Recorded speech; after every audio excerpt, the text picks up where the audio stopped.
Sara now calling in from the UK. Sara, what's going on? Hi, Dallas. Hi. Hi, Dallas. Hey. It's a seance story. A seance story. Nice. I love it. It was 40 years ago. 40 years ago, though. But I'm an atheist, and I'm also a skeptic, which is weird. But this story's been bugging the hell out of me for 40 years because it won't go away out of my head. So I'm ready to hear. It was around, I had a baby girl, and I moved back to my mother's house because he was a pretty violent bastard. So he was, so I was living with her, with my baby, and then she invited some of her friends. My mother invited some of her friends over, a middle-aged couple, who, after about an hour of chilling, decided to to do things on the dining table, and then it was apparent that we were going to have a seance. Nice. I love it when I find out I'm accidentally going to be a part of a seance. It happens to be, I got at least 4 or 5 times a year. You know, Totally you're going to a friend's house and you think you're just going to hang out, watch the football game, and they want to have a seance right there on the dining room table. It's annoying. It's just the worst. Yeah, but this was so unexpected. No one had told me. It was just happening. Like it was only the 4 of us. It wasn't a party atmosphere. We weren't getting pissed or anything. No. That was drunk in England, not angry. Yeah, anyway, I'm trying. I want you to tell your story, but I'm just trying to think, if that happened to me, what would I do? If I was like hanging out with Dallas, I think he and I would look at each other and just walk away. I don't know, but any seance in my life would be an unexpected seance. It's not a planned thing. Yeah. I didn't get invited on Facebook to the seance event for this one, but anyway, Sara, tell your story. Don't listen to us jokers. I want to hear this. Let's hear it out. So I'm actually living with my mum at this point with my baby upstairs in bed. So it's the table's all set up. All the letters are in a big circle. The glass is in the middle. There's a yes at one end and a no at the other. And so we started all this weird, spooky, dimming lights, putting candles on, I love it. The normal I'm stuff. into it. I'm into it. We all put our hands on the glass, nothing happens, and then I don't know what happened next, but the glass did start to move, and the guy that seemed to be in charge of the seance goes, here we go, okay, here we go, we're beginning. And the glass is moving, and I start giggling, like I'm thinking back on it now, and I'm giggling now. But the glass was moving, and I'm thinking, you're pushing that. You're all pushing that. You never told me about this Satan's seance. It's a setup. You're having a prank with me. And so the glass kept going round, and then they asked my mum to ask for a spirit that she would like to invite. Okay. Of course, she wanted her daddy, so she said, I want my dad. I miss my dad. And so the glass is going around nice and fluidly, no touches in it or anything. Really nice, round, solid rotations. And then she's asking him questions, and it's going mainly to yes and no. It doesn't really, it's not spelling out any words at this point. It's just going to yes or no. The questions are very basic, like, is it you, Dad? Right. So just so I get some details, this is a board at this point. This is a board, and you have a planchette where everybody's. No, we it's kind of a makeshift one. It's not a board. It's I think it was pieces of paper with letters on. Just okay, that. But everybody's hands were on it. Equally. Everyone's hands were on the glass in the middle of the letters, and with a yes and no at either end. And so it's all yes and no answers. Yes, I'm here, and I'm still giggling, but they're getting really serious, and my mum's sort of getting all watery-eyed. Oh, wow. And I'm thinking, okay, I better stop giggling now, because I don't want to upset my mum, even if it's fake or real. I don't want her upset. So I went along with this whole thing, and then, I don't know, about half an hour in, they asked me if I wanted to ask anybody any questions. Excuse me. So I said, I can't think of any. You caught me there. I didn't even know you were going to ask me next. Everything was like shock, like put on me, like suddenly put on me. So I couldn't think of anything. So they were calling in the process of trying to call any spirit, like to fill in the gap of me thinking who to call. Right. Like we'll do a fill-in call. Is anybody there? This couple, they were a married middle-aged couple. I was about 20. And they started talking to each other. And then the glass moved to the word yes. Mm-hmm. And they looked at me and they said, did you just ask a question? And I said, I did, but it was in my head. I didn't say it out loud. And they said, what was the question? And I said, can my granddad see my baby? She was only about a year old. Can he see her? And that was my question mentally, not out loud. So it went to yes. So I got all giggly again. And then it spelled out, it was the first time the glass spelled out the word lovely. And then I kind of got over the giggly bit, and then I got over the shock bit, and then I started really enjoying it. Really enjoying it. So I asked whether I would go back with the baby's father, and it went to a direct no, and I never went back to it. So this has been bugging me because I've been watching a lot of your channels with Matt, especially. It all started with Matt Delahanty, and because it has just strengthened my atheism, and hand in hand, it strengthened my skepticism as well. So I'm a bit confused with my own self because why won't that memory go away? It's really bugging me. Well, obviously it meant a lot to you. It was a really meaningful experience is what it sounds like. Yeah. There's a couple of things I want to point out when it comes to seances. And people talk about psychics and things, and it's a pet peeve of mine where I have liberal, broadly secular, but not atheists, certainly not skeptic friends who like astrology, who are like psychics, who like into this stuff. And they ask, okay, even if it's not real, what's the harm? And this is an example of something I think is a harm, because this person who led this seance is leading you to believe that you are actually contacting a loved one. And if for some people that may give you peace, but at the end of the day, it is lying. It's not true, unfortunately. This technique with the planchette in the middle of the glass board, that they've studied this phenomenon, and if you can do this with any kind of object really that slides enough on a surface and you put a bunch of people's hands on it, automatic motions will kind of happen. It's called I think it's automation.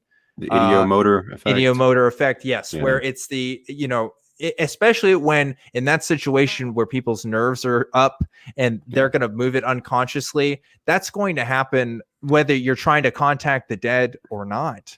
And when you get a big enough group, somebody is going to be moving it intentionally. I challenged them halfway through. I challenged them. I said, look, you're obviously moving this glass because it picked up pace. And they, one by one, they took their finger off of it, and then it was just me and my mum with the glass going round and round. It moved with you and your mom? I freaked out. I was just... Sorry? It moved when it was just you and your mom using it too? Yeah. Yeah. Yeah. I bet they didn't let you do that for very long, though. Right? Maybe for just a little bit. I can't remember. Because it's that's another confidence trick that they'll do. They'll say, look, I'm not moving it here. Let's I'll put my hands off of it, and they let the guests that are there and it'll move around. But that's, they may or may not actually get a message out of that. But that's why these seances typically do have leaders in it, or they'll have plants in it as well who are affecting sort of the outcomes of these things. And there's a variety of different kinds of techniques. That's a pretty common one, though. And but it was just me and my mom. She was still weeping from the contact with her father. She was in no fit state to maintain a glass going round at speed on the table. This is what I'm asking. Did any specific question get answered when it was just you and your mom at the table? Or was it just moving around? Yeah. It did answer. I told you I contacted my grandfather, my mum's dad. She spoke to him first, and then I did, and then I asked, can you see my baby? And it went to yes. And then the first spelling out that the glass did was the word lovely. So, I don't know. There are, again, this is another example that we've had a couple times tonight of just, I wasn't there. So I can't tell you exactly how, a lot of this stuff is done. But, if it's a case of just moving to yes or just moving to no, that's a coin toss. If the story that you're describing is correct in that it was you and one other person spelling out the word lovely, there may be some other tricks that are involved with that stuff. I've heard of magnets being used. I've heard of just all kinds of things. And again, this isn't to say that, that I don't think your recalling of the events is accurate, but seances are just notorious for all kinds of tricks being used. And I would be skeptical of that experience to the best of your ability. And I know it can be especially difficult because we are talking about, a relationship that you had with a loved one. And that makes it even harder to be critical of. But we have never had demonstrated evidence that any seance ever has done anything. And it's just doesn't seem to be a real thing, you know? When you see these seances, also, looking back, go ahead. It was 40 years ago, and they didn't have phones or they didn't have cameras or camcorders, as we called them. You can't. I got no evidence of that. Because it was sprung on me. There was no warning, which is a bit immoral, don't you think? I especially think that's immoral. I'm go ahead. Clearing my head around about it because now my mum has passed away, so I can't have this conversation with her all these years later. Right. In fact, as well, before she died, she had cancer, so I was prepared for her end, and one of our little chats was, I said, if there is an afterlife, would you give me a sign? After, could you, my mum, can you of all people be able to get through to me? Give me a sign if there's any afterlife. And of course I haven't had anything like that, but I just can't get rid of this memory of that seance when it was just 4 of us, and then it was just me and my mum's finger on the glass. I mean, that's just saying it was her then, isn't it? She was in on it. She was probably in on it then. It's possible. It's possible. And another thing to consider but too what is would be their motive? Every what would time be their motive to do that to me. I can't rule that out as a possibility, but another thing to consider is every time that we tell stories about our past, they always get a little bit different because we adjust the stories that we tell to certain audiences of people, and that can affect our memories as well.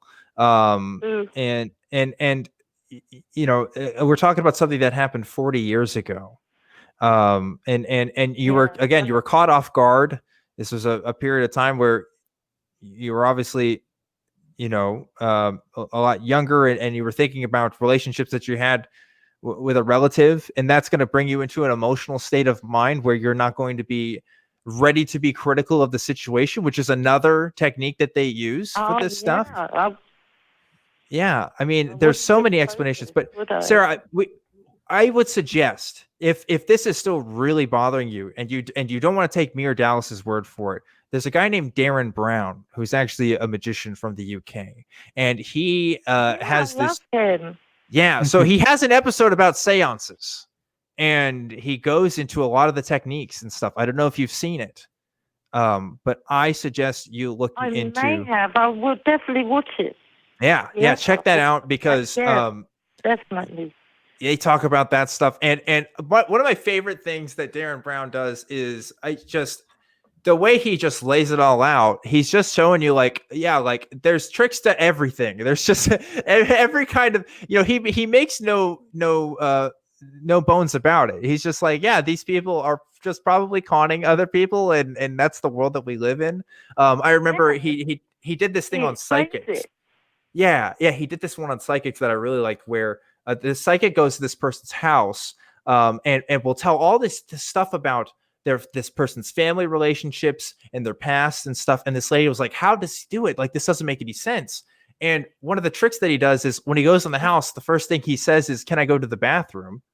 Because so as he's doing that, he's going through the house. He's looking at family photos. He's looking at drugs in the cabinet, saying, oh yeah, I could tell this person's been in pain. Like, that's just like, whoa, that's so shady and so crazy. But like, you expect the best out of people, so you're not really ready for that kind of stuff, and it's shocking when it comes out.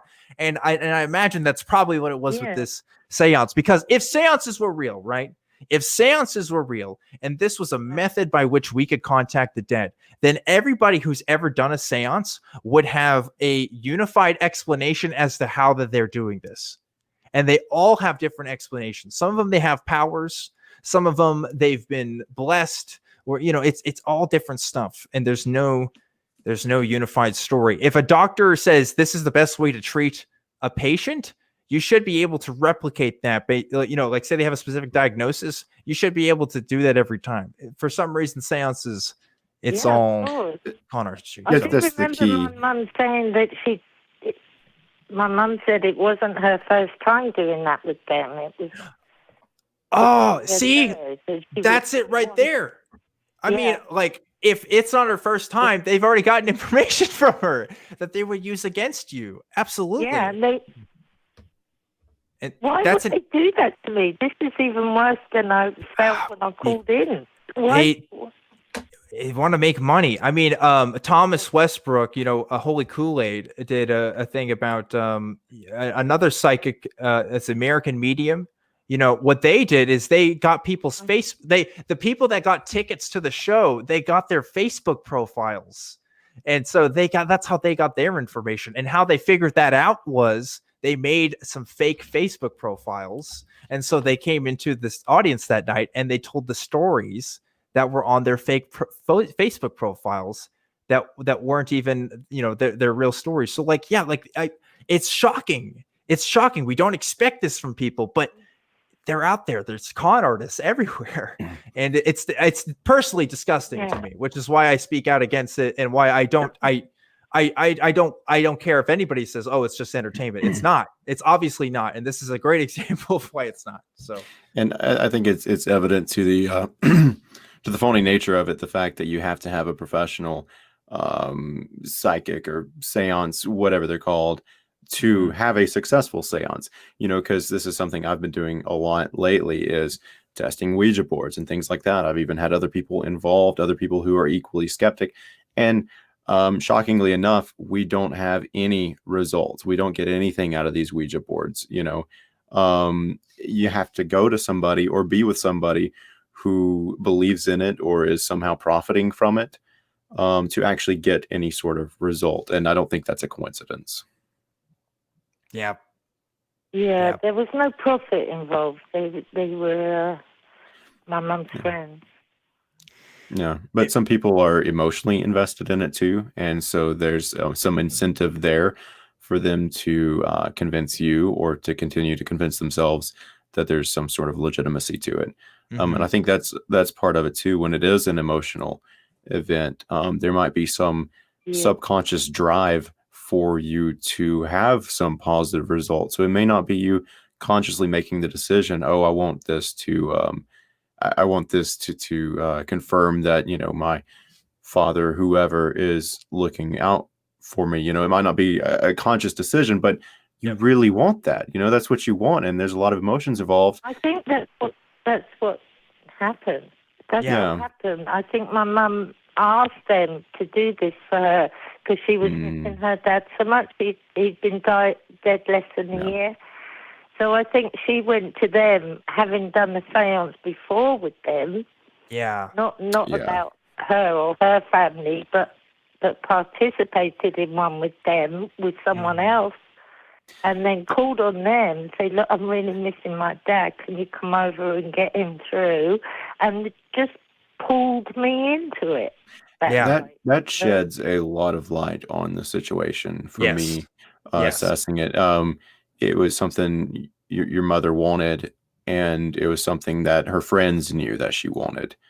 And so it seems like they were maybe dishonestly trying to help her. Here's the thing, right? When I was a Christian, and Dallas, maybe you can relate to this, I tried to invoke the Holy Spirit. Like I was sincerely in a belief that if I could pray over somebody, or, if I could just do something in such a concentrated way, I could actually make things happen in the world. And I wasn't trying to get money out of people. I just genuinely thought that was something I could do. I think that's another side to consider. Uri Geller is a guy who did these psychic phenomenon stuff. He wasn't really a psychic. James Randi kind of exposed him. And Uri Geller admitted, like, oh yeah, I think I convinced myself that this stuff was real, that I could actually do this stuff. And I think that's another kind of contingent in these communities, is that there are people who really do think that they're doing this because they're using their intuition, or they're just using tell signs from, the people that they're doing this on. So we have to kind of wrap up the show right now, Sarah, but I hope this call could give you some peace. I know you said earlier that you kind of made you feel worse, but I mean, were we able to kind of at least give you some explanation as to what's going on? Yeah, sure. Thank you so much, both of you. It hasn't been a big deal to me over the years, just a niggle, really. Sure. Yeah, thank you. I think I can see it more clearly for what it was, so thank you both. Well, I'm so glad we got to talk to you. We're here to help.